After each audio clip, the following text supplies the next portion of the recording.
reivindicações, protestos, clamores por justiça marcaram os últimos anos da nossa nação. É 2018, ano de Copa do Mundo e eleições. Qual é a cara do nosso país? O que queremos mudar? O que nos define como brasileiros? Que país é esse?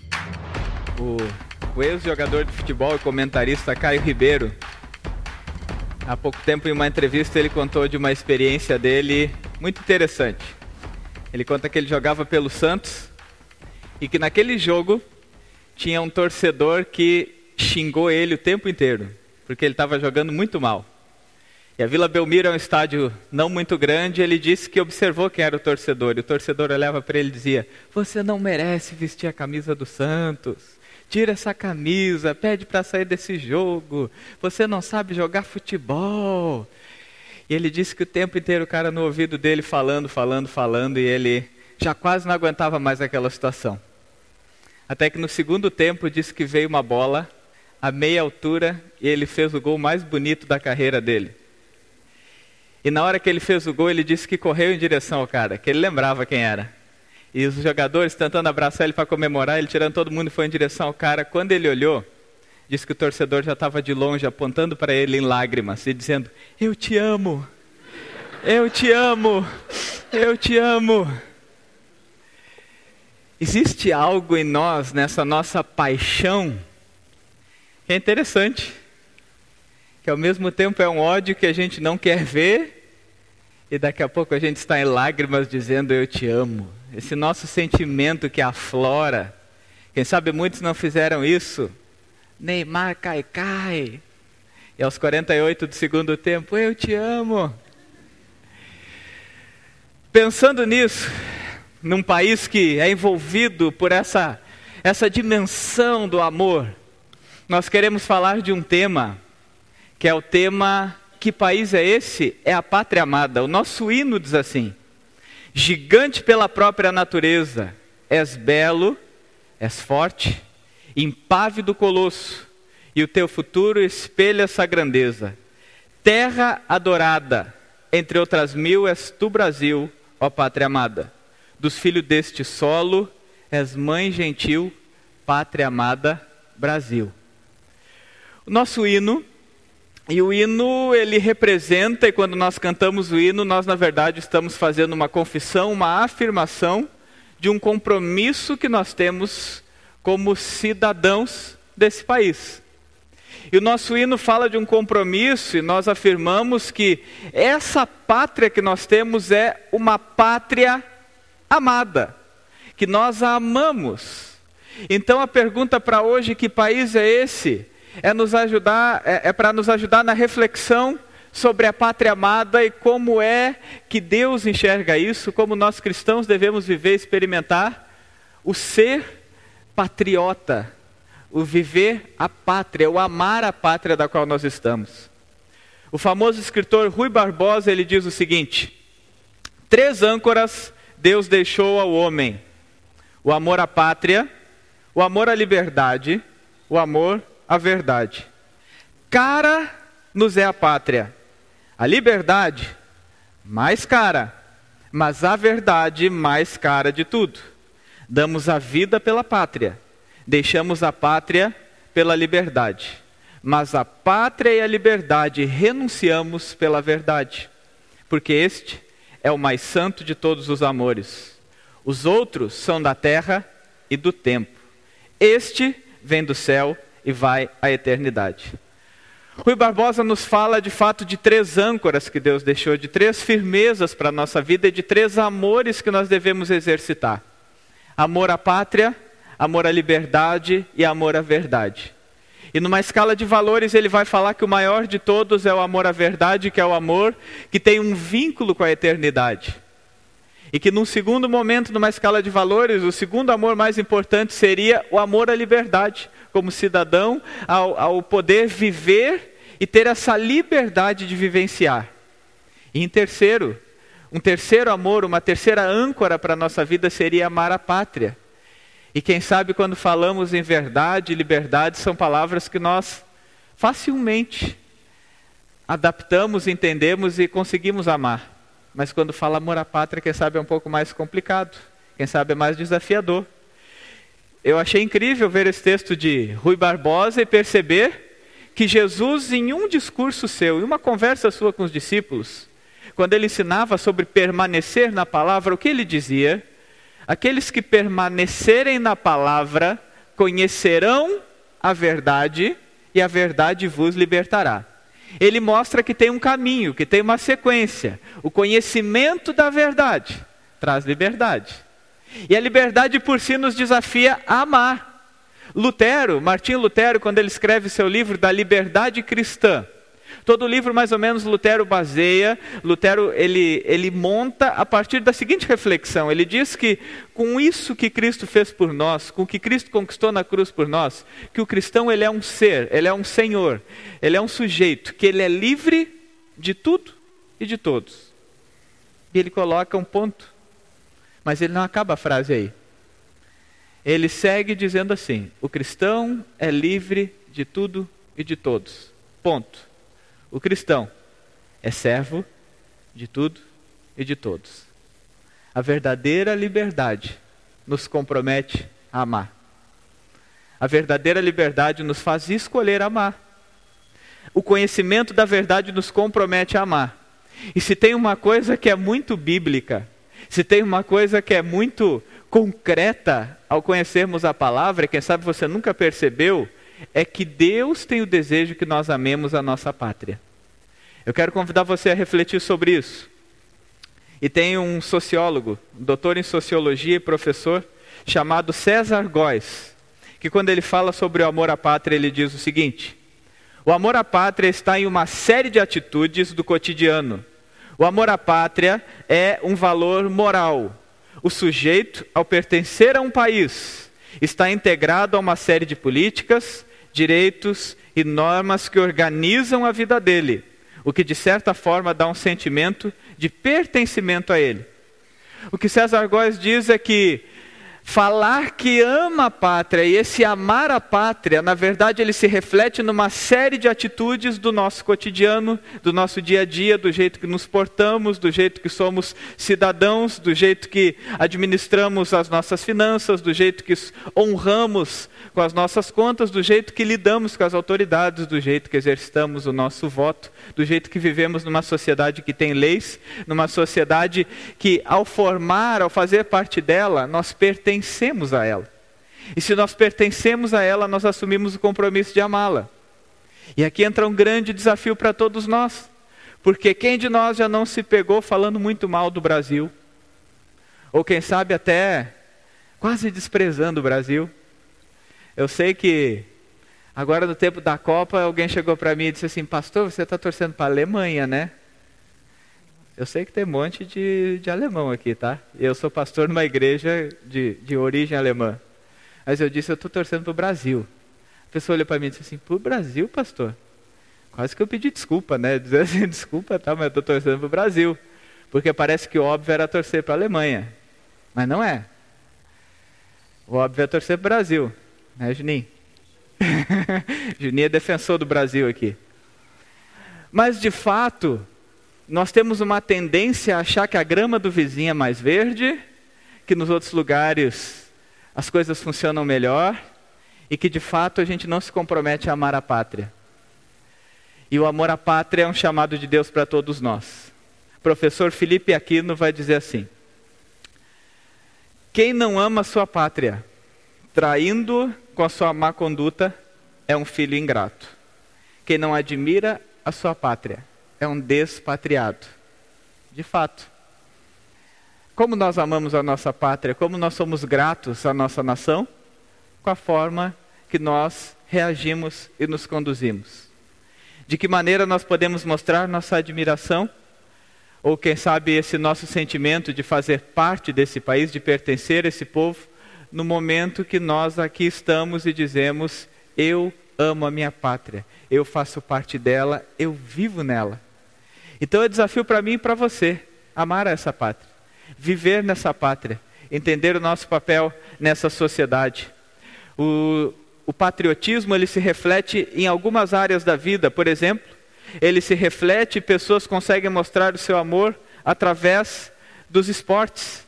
E agora nós estamos em Copa do Mundo, em Olimpíadas e por aí vai, e nesses momentos muitas vezes ali nós experimentamos e vemos pessoas honrando e muitas vezes sendo motivadas, passando por sacrifícios, por um tremendo amor à nação, pelo desejo de amar o seu país, pelo desejo de representar o seu país.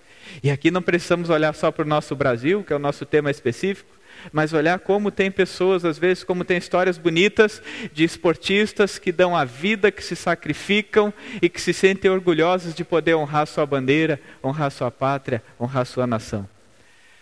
Uma outra forma de amor à pátria que ao longo dos tempos se revelou foi quando também pessoas servem na guerra. Independente da motivação, nós vemos ali pessoas comprometidas com a sua nação. Faz parte do nosso hino e do hino de compromisso de todas as pessoas dizer que ama a sua pátria. Outra forma também de mostrar esse amor é através da cultura. Muitos cantores, compositores, poetas, através das suas palavras demonstram o seu amor pelo país, fazem da sua arte, da sua vida, da sua expressão uma maneira de mostrar o quanto amam a sua nação.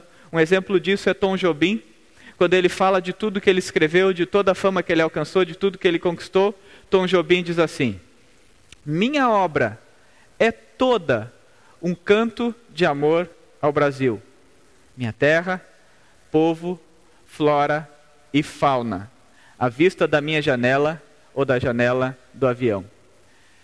Tom Jobim dizia: tudo que eu faço, quando eu canto, quando eu expresso a minha arte, tudo é reflexo do amor que eu tenho pelo meu país. Seja do que eu vejo na janela de um avião ou na janela da minha casa, eu amo o meu país. Eu amo a minha nação. Eu represento isso em cada expressão, em cada atitude que eu tenho. Desde a primeira semana tem ficado claro que o amor ao país, que o ser cidadão, que o viver como alguém que ama o seu país, nos desafia a sair de um compromisso solitário, individual e egoísta e nos leva a ter um compromisso social, a agir e olhar para o próximo. E por isso eu lembro da frase ainda de Bonhoeffer, quando ele diz: o relacionamento comunitário só consiste nas concretas e infinitamente variadas relações de responsabilidade das pessoas entre si. Bonhoeffer afirma, e nós falamos na primeira semana sobre essa frase, que o relacionamento e de fato o viver comunidade, o pertencer a um país, o viver uma pátria, é um compromisso que nos desafia de fato a entender. Eu fazendo parte dessa pátria, eu tenho um compromisso com ela. Eu fazendo parte dessa pátria, eu sou alguém que constrói ela. Lutero, quando ele vai falar sobre o conceito de família, ele diz que a família é fonte de bênção e de maldição de todos os povos. E em que direção Lutero diz isso? Ele diz o seguinte, que ele diz assim: uma sociedade, um povo que experimenta bênçãos é reflexo de famílias que experimentam bênçãos. Um povo abençoador é reflexo de famílias abençoadoras. Por quê? Porque todos nós formamos os nossos valores, o nosso caráter, o como nós nos portamos como cidadãos, o quanto nós amamos aonde estamos e as pessoas ao nosso redor, a partir desse primeiro núcleo que nós temos, que é a nossa casa. A partir dali é que se reflete, não o contrário. Então, quando nós olhamos para um país, quando nós olhamos para uma cidade, quando olhamos para uma sociedade, na conclusão que a sociedade vai mal, isso não é o macro que contamina o micro. É o contrário. A culpa não está em Brasília. A culpa, se você colocar no GPS, vai parar na porta da nossa casa. E que culpa que eu falo? Não uma culpa agora que nós devemos só bater no peito e dizer: culpa minha e os políticos estão certos. Não. Mas de entender que o nosso primeiro compromisso como cidadãos é a partir da nossa realidade agir diferente. A primeira pessoa que tem que amar a pátria é você mesmo. Não espere o amor de um político lá em Brasília, se você não ama. Busque honrar a Deus também através disso, através dessa âncora de poder amar a sua nação, de poder fazer com que, como diz César Góes, a partir das suas atitudes, a partir do seu viver no cotidiano, que aquilo que você faz tenha um compromisso de ser um cidadão melhor para a sociedade. De depender de um Brasil de pessoas como você e eu, que a partir de nós começamos a mudança na nossa sociedade. Hoje, ao final do culto, alguém falou para mim: pastor, mas você acredita mesmo que a nação pode mudar com aqueles políticos que tem lá? Eu olhei para a pessoa e disse assim: eu acredito que eu posso mudar. Eu acredito que eu posso mudar. Eu acho que começa por aqui. Olhar e entender o compromisso que Deus nos chama a ter. E por que amar a pátria é um tema tão ligado a Deus? Porque o primeiro amor à pátria é o amor que o próprio Deus tinha pela sua nação. O Antigo Testamento é a história de Deus em um relacionamento de amor com o povo que Ele escolheu para Ele, chamado Israel. Ele vai falar no Salmo 135, versículo 4, que Ele escolheu Israel para ser o seu tesouro pessoal. Ele escolheu um povo para amar. Havia uma pátria que Deus amava, e essa pátria era Israel. E a partir do seu amor com esse povo, Ele nos mostrou o quanto é importante amarmos o povo, o quanto faz parte do conhecer a Deus e daquilo que Deus planeja e projeta para a nossa vida. Ter na nossa ótica que nós somos chamados a amar e abençoar o povo que nós fazemos parte. Ele escolhe, em Zacarias capítulo 2, versículo 8, na segunda parte, vai dizer que Deus, Ele percebe e diz: aquele que tocar no meu povo de Israel, toca na menina do meu olho. O que é a menina do olho de Deus? A palavra menina significa algo, menina dos olhos, alguém que é preferido, alguém que é favorito, alguém que é predileto, aquilo que se atribui prioridade. Assim Deus olha para a sua nação. É a minha nação predileta, é o meu povo favorito, é o povo que eu dou prioridade. E Deus, por amar o seu povo, convida a mim e a você a amá-lo também. Uma coisa que faz parte de todas as páginas da Bíblia é que homens e mulheres que amavam a Deus, consequentemente amavam a sua nação. E olha que era uma nação complicada. E olha que eles tinham muitos argumentos para rejeitá-la, para falar mal. Eles tinham muitos argumentos para admirar outras nações, mas eles amavam exatamente a nação que eles faziam parte, porque Deus comprometia e chamava ao compromisso de amar a sua nação. Por exemplo, Abraão. Em Gênesis 18 tem uma história muito interessante de Abraão. Gênesis 18, Deus fala do castigo que viria sobre Sodoma. Pode colocar o slide, Andy? Deus fala sobre o castigo que viria sobre Sodoma. E Abraão então se coloca diante de Deus num diálogo, quem sabe um diálogo bem interessante da Bíblia, que eu não sei se você já percebeu. Abraão, ao saber que a terra de Sodoma seria destruída, ele começa então a ter um diálogo com Deus. E olha só, Sodoma era uma terra de depravação total, de profunda violência, de profunda maldade. Abraão poderia pegar e dizer: destrói tudo mesmo, Deus. Esse povo não quer nada com nada, esse povo não te merece, bom mesmo são os outros povos. Mas sabe o que Abraão fez ao saber da destruição de Sodoma? Ele disse: Deus, vamos conversar aqui. E se tivesse 50 justos naquele lugar, o Senhor deixaria de castigá-lo? E Deus diz: olha, por amor desses 50 eu deixaria de castigá-lo. Ele diz: Deus, deixa eu fazer só mais uma pergunta. E se tivesse 45 justos nesse lugar, o Senhor deixaria de castigá-lo? Deus diz: por amor a esses 45, eu deixaria de castigá-lo. Aí Abraão acho que deve ter começado a calcular. 45 em Sodoma? Deus, só mais uma pergunta, só mais uma. E se tiver 30 naquele lugar, o Senhor deixa de castigá-lo? E Deus diz: se tiver 30 eu deixo de castigar. Só que ele faz os cálculos provavelmente.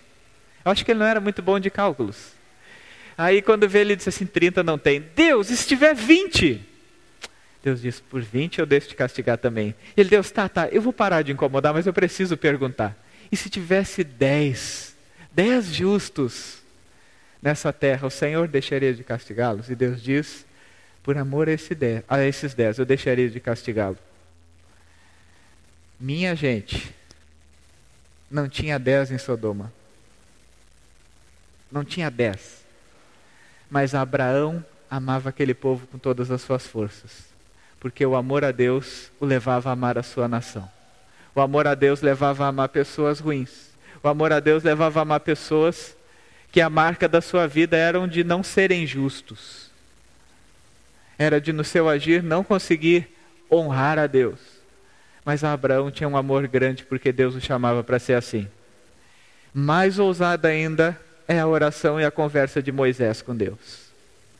Quando Moisés sobe ao monte para se encontrar com Deus e volta, a Bíblia nos diz que o povo estava fazendo uma verdadeira adoração a um bezerro de ouro. Que ali se reuniram e fizeram de todo tipo de depravação.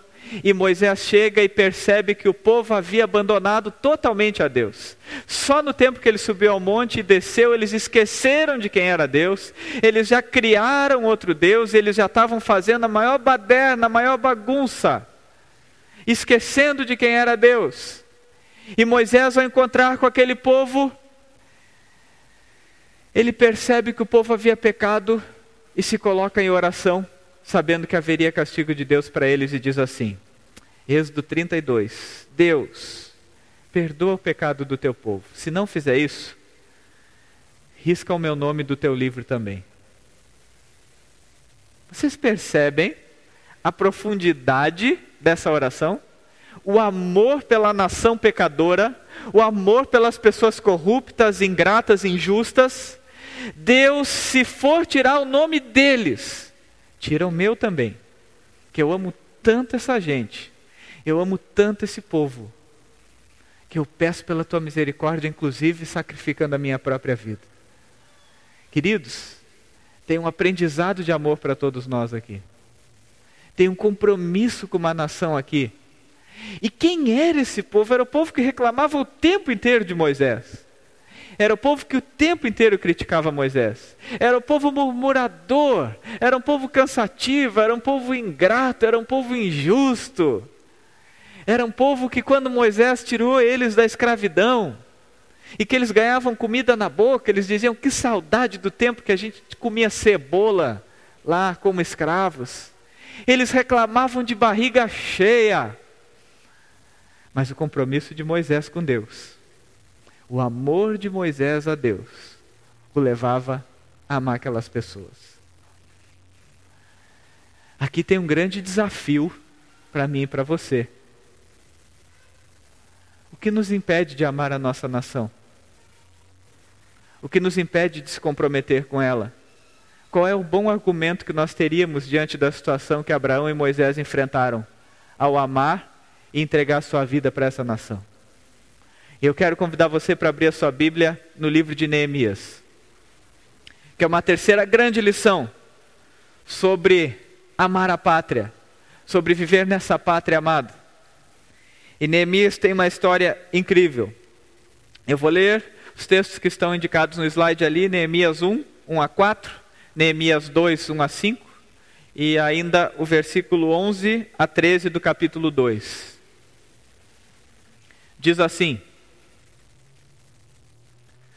no mês de Quisleu, no 20º ano, enquanto eu estava na cidade de Suzã, Anani, um dos meus irmãos, veio de Judá com alguns outros homens, e eu lhes perguntei acerca dos judeus que restaram, os sobreviventes do cativeiro, e também sobre Jerusalém. E eles me responderam: aqueles que sobreviveram ao cativeiro e estão lá na província, passam por grande sofrimento e humilhação. O muro de Jerusalém foi derrubado, e suas portas foram destruídas pelo fogo. Quando eu ouvi essas coisas, sentei-me e chorei. Passei dias lamentando-me, e jejuando e orando ao Deus dos céus. Capítulo 2, versículo 1. No mês de Nisã, do 20º ano do rei Artaxerxes, na hora de servir-lhe o vinho, levei-o ao rei. Nunca antes eu tinha estado triste na presença dele. Por isso o rei me perguntou: por que o seu rosto parece tão triste, se você não está doente? Essa tristeza só pode ser do coração. Com muito medo eu disse ao rei, que o rei viva para sempre. Como não estaria triste o meu rosto, se a cidade em que estão sepultados os meus pais está em ruínas, e as suas portas foram destruídas pelo fogo? O rei me disse, o que você gostaria de pedir? Então orei ao Deus dos céus e respondi ao rei, se for do agrado do rei, e se o seu servo puder contar com a sua benevolência, que ele me deixe ir à cidade onde os meus pais estão enterrados, em Judá, para que eu possa reconstruí-la. Agora versículo 11 do capítulo 2. Cheguei a Jerusalém, e depois de 3 dias de permanência ali, saí de noite com alguns dos meus amigos. Eu não havia contado a ninguém o que o meu Deus havia posto em meu coração que eu fizesse por Jerusalém. Não levava nenhum outro animal além daquele em que eu estava montado. De noite, saí pela porta do vale na direção da fonte do dragão e da porta do esterco, examinando o muro de Jerusalém que havia sido derrubado e as suas portas, que haviam sido destruídas pelo fogo. Até aqui. O livro de Neemias, a história de Neemias, nos fala desse grande líder do povo judeu, que vivia no exílio, vivia longe da sua terra, vivia longe da sua pátria. E que de repente ele recebe a notícia que a sua cidade, que os muros da sua cidade estavam em ruínas. Os muros simbolizavam e significavam de fato a proteção, a estabilidade, a segurança, a força de uma cidade. Os muros protegiam de ataques. Os muros indicavam a proteção da cidade diante de qualquer ataque de inimigo de fora. E de repente Neemias, no povo que ele vivia, na terra que ele vivia, recebe a notícia de que a sua terra natal, Jerusalém, estava em ruínas. E aqui nós vemos o amor de Neemias pela sua pátria. A Bíblia diz que ele falou o seguinte, ele nos conta, escrito por ele mesmo. Quando eu recebi a notícia sobre a destruição que havia na minha terra, eu sentei, chorei, lamentei e jejuei por dias. Interessante que quando ele encontra o rei, já haviam 4 meses da notícia recebida sobre a destruição de Jerusalém, dos muros de Jerusalém. 4 meses depois o rei olha para ele e diz, Neemias, o que está acontecendo? Eu nunca te vi triste dessa maneira. Eu nunca vi teu rosto com essa tristeza toda. E a Bíblia diz que ele, com muito medo de assumir isso diante do rei, assume e diz, olha, meu povo está em ruínas. E a minha oração e o meu desejo é que você me permita ir lá para ajudar na reconstrução do meu povo. O faraó então o autoriza, o abençoa, e ele vai, visita a cidade, observa o que está acontecendo, e depois nós temos toda a história do livro de Neemias, de como ele é usado por Deus e de como estrategicamente ele faz da sua vida, ele faz da sua rotina, ele faz das suas atitudes de amor à sua nação. Uma coisa de Neemias importante para todos nós, Neemias não fecha os olhos para o que acontece em meio ao seu povo. Se você vai ler a oração do capítulo 1, a partir do versículo 5, ele reconhece o problema, a destruição, as ruínas são consequências do pecado do povo. Tem a ver com a atitude do povo, a ruína que ele se encontra. Mas o papel de Neemias aqui é diante de Deus, amar tanto essa gente, amar tanto esse povo, que ele ora, que ele jejua, que ele se envolve e que ele não consegue fazer de conta que não é com ele. E o desejo que ele expressa no coração é, eu quero fazer alguma coisa pelo meu povo. E a coisa que ele faz, primeiramente ele busca a Deus. E depois ele pensa, como eu posso agir? Como eu posso, diante do que acontece, ajudar o meu povo? Qual é a atitude que eu posso ter? O que eu posso fazer? Neemias não fecha os olhos para o que está acontecendo, não diminui a gravidade dos fatos, ele tem na verdade uma noção da destruição. Mas ele tem na verdade um amor tão grande que ele se envolve na restauração. Quem sabe isso é uma palavra para mim e para você. O que seriam os muros da nossa nação que estão destruídos? O que nos entristece? Quais notícias ainda te fazem chorar e orar pelo Brasil? O que o teu amor à pátria te envolve nisso? A tal ponto que você, assim como Neemias, se envolve, se coloca diante de Deus e age para que haja diferença na tua pátria. Deus chama a mim e a você. Nós sabemos que de fato essa restauração, ela vai muito além da nossa força. Não podemos imaginar, pastor Daniel ainda falou sobre isso, que vai ter um salvador da pátria. Mas podemos crer que através da transformação que Jesus é capaz de fazer na nossa vida, Ele pode transformar nossa nação a partir de nós. Eu encerro com um poema de Ataíde Lemos sobre amar a pátria. Ele diz assim: amar a pátria é mais que se emocionar com seus ídolos, é se encantar com suas belezas e riquezas naturais. É não aceitar em hipótese alguma exclusões sociais, lutar para que não haja preconceito nem excluídos. Amar a pátria é mais do que se emocionar com o hino nacional, ao ouvi-lo ou com a bandeira tremulando no mais alto do mastro. É sentir-se extraído do barro desta terra como se dela fosse gerado. Ter o mais nobre dos sentimentos para com todos de maneira igual. Amar a pátria é lutar contra a miséria, contra a fome, a desigualdade. É batalhar para que todos sejam iguais, mesmo em suas diversidades, e que todos tenham os mesmos direitos e deveres na realidade. Enfim, amar a pátria é vibrar, encantar-se com a beleza que nela contém. É sempre desejá-la, que ela se configure entre todas as nações, no esporte, na educação, na cultura, mas sobretudo no direito ao cidadão. Amar a pátria é um compromisso do amor que nós temos por Deus. E que Deus nos abençoe a irmos além nesse amor, a sermos homens e mulheres que de fato amam essa nação e que ao amar essa nação se comprometem como seres que pertencem a ela, entendem que aquilo que eu faço no micro tem consequências para o macro, que aquilo que eu faço no individual pode abençoar o coletivo, e que assim a cada dia a transformação de Deus na nossa vida faça com que nós possamos refletir e amar a nossa pátria.